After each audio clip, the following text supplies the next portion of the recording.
नवरात्रि के 9 दिन भक्ति और साधना के लिए बहुत पवित्र माने गए हैं। इसके पहले दिन शैलपुत्री की पूजा की जाती है। शैलपुत्री हिमालय की पुत्री है, हिमालय पर्वतों का राजा है, वह अडिग है, उसे कोई हिला नहीं सकता। जब हम भक्ति का रास्ता चुनते हैं तो हमारे मन में भी भगवान के लिए इसी तरह का अडिग विश्वास होना चाहिए, तभी हम अपने लक्ष्य तक पहुंच सकते हैं। यही कारण है कि नवरात्रि के पहले दिन शैलपुत्री की पूजा की जाती है। माँ शैलपुत्री की कहानी। माँ शैलपुत्री सती के नाम से भी जानी जाती है। इनकी कहानी इस प्रकार है। एक बार प्रजापति दक्ष ने यज्ञ कराने का फैसला किया। इसके लिए उन्होंने सभी देवी देवताओं को निमंत्रण भेज दिया, लेकिन भगवान शिव को नहीं। देवी सती भलीभांति जानती थी कि उसके पास निमंत्रण आएगा, लेकिन ऐसा नहीं हुआ। वो उस यज्ञ में जाने के लिए बेचैन थी, लेकिन भगवान शिव ने मना कर दिया। उन्होंने कहा कि यज्ञ में जाने के लिए उनके पास कोई भी निमंत्रण नहीं आया है और इसलिए वहाँ जाना उचित नहीं है। सती नहीं मानी और बार बार यज्ञ में जाने का आग्रह करती रही। सती के ना मानने की वजह से शिव को उनकी बात माननी पड़ी और अनुमति दे दी।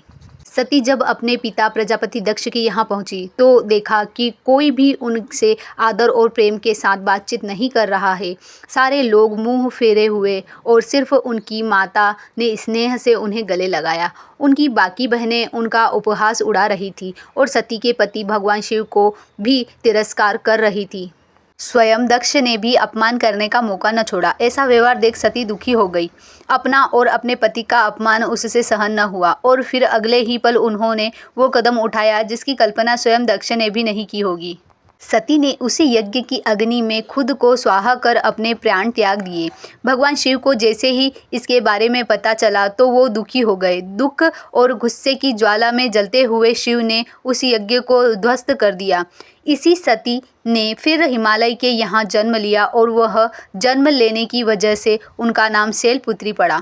माँ शैलपुत्री का वास काशी नगरी वाराणसी में माना जाता है। वहाँ शैलपुत्री का एक बेहद प्राचीन मंदिर है, जिसके बारे में मान्यता है कि यहाँ माँ शैलपुत्री के सिर्फ दर्शन करने से ही भक्तजनों की मुरादें पूरी हो जाती है। कहा तो यह भी जाता है कि नवरात्रि के पहले दिन यानी प्रतिपदा को जो भी भक्त माँ शैलपुत्री के दर्शन करता है उसके सारे वैवाहिक जीवन के कष्ट दूर हो जाते हैं। चूँकि माँ शैलपुत्री का वाहन वृषभ है, इसलिए उन्हें वृषारूढ़ा भी कहा जाता है। इसके बाएं हाथ में कमल और दाएं हाथ में त्रिशूल रहता है। बोलो जय माँ शैलपुत्री की।